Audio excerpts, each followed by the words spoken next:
We're going to start off with magic because magic is playing around us every single day. Every thought we create, if we focus it on something, because our thoughts is energy. When you focus your thoughts and your energy on an object or a specific thing, you gravitate toward it or it will gravitate towards you. So when you think little, you're pulling in little realities. When you think big, you're pulling in big realities. When you speak into a stone, because a stone has consciousness, it has an open aura, right? And the aura of a stone is its mind.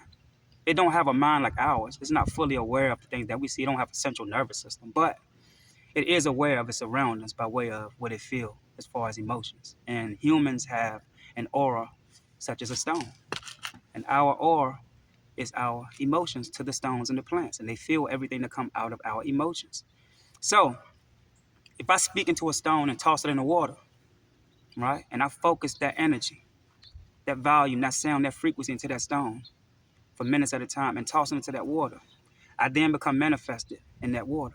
So when you focus your energy into things in nature, you become a part of the forces in nature.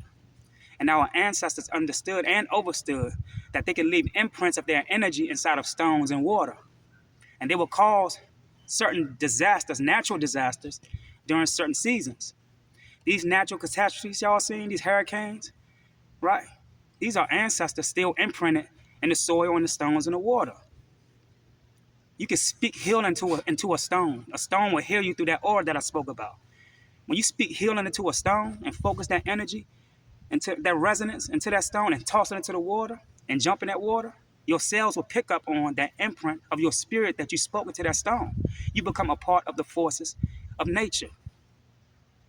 That thing that's running through your DNA is a part of the forces of nature. There are things that are living. There are citizens in nature, right, that you can connect to, but we ignore it every day because we so focused on things that is not a part of us. The trees speak to us. We ignore it. The soil speak to us. We ignore it. The birds even carry a healing mechanism, right, that you can use to adhere to certain things that is contracted in your genetic structure. Because birds have an aura that can connect to certain things in your genetics. Your genetics have an aura as well. A lot of us don't know that. Doctors don't know this because they are fakers. We are the real physicians. Our spirit stretch beyond this dimension. We are not even from the third dimension. The third dimension is where time is slow. So the slower the time, the more physical that environment is. So this dimension is physical. As it speeds up into the fifth dimension, we become more unseen.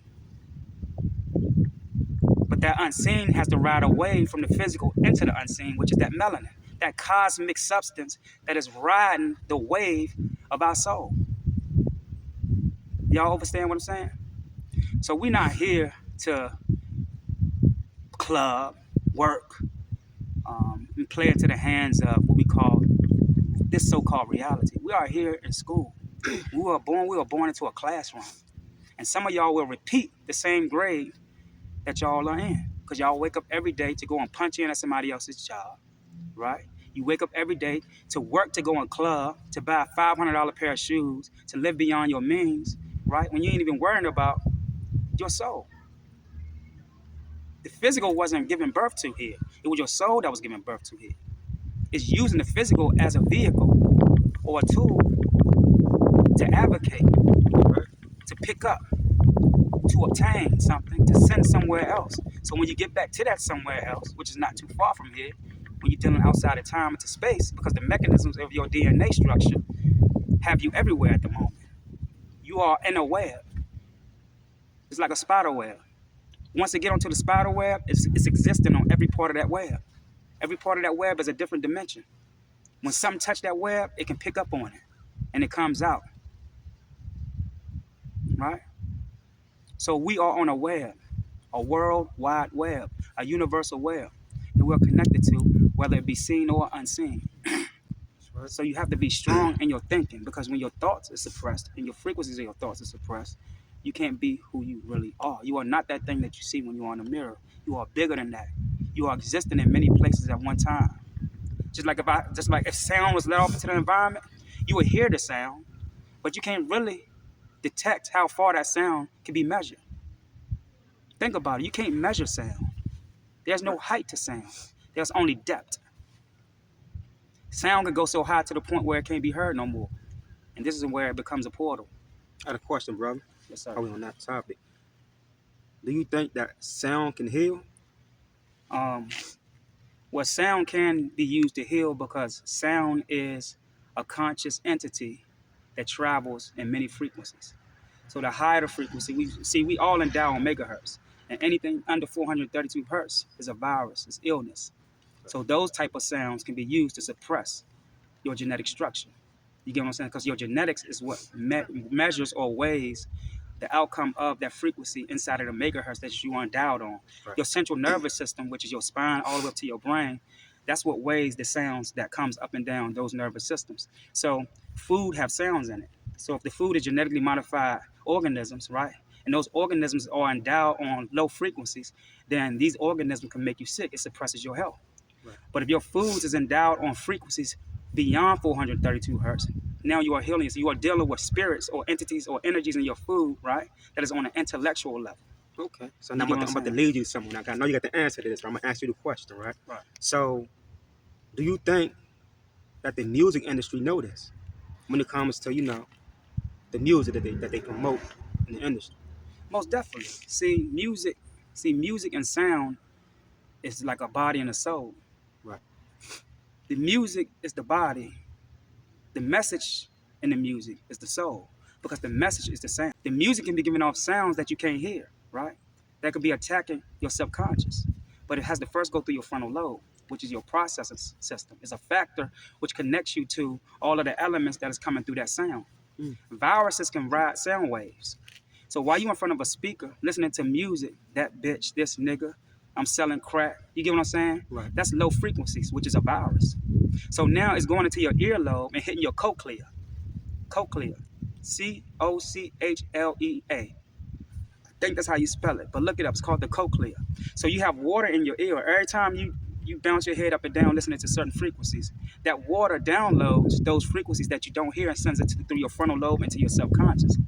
And now you have resonance of vibrations going into your pineal gland, calcifying and subduing the third eye. And your third eye is connected to the sun. So when your sun and the pineal gland is disconnected due to low vibratory rate of frequencies in the music and the elements of the music that's carried into your cochlea, now you're becoming sick. During the flu season, they turn on satellites and they turn them down below 432 hertz.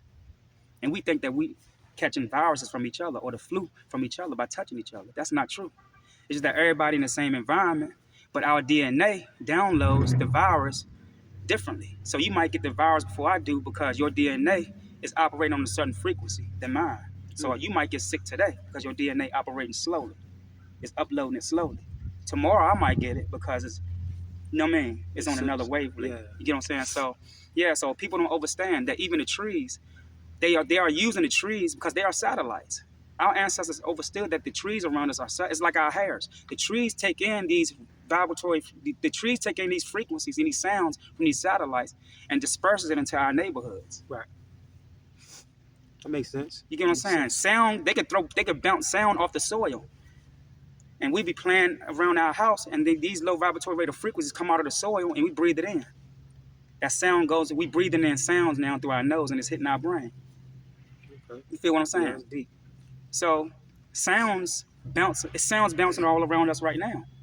So there might be a sound that might be bouncing around and you might breathe it in and you having a heart attack all of a sudden. Right. Because you eat genetically modified foods. But if you eating foods that is conducive to your genetic structure and that low vibratory rate of frequency hits you, you won't have a heart attack. Because your heart chakra is going to repel it from your body. When you take care of your body will repel certain things that aren't supposed to be there. You feel what I'm saying? So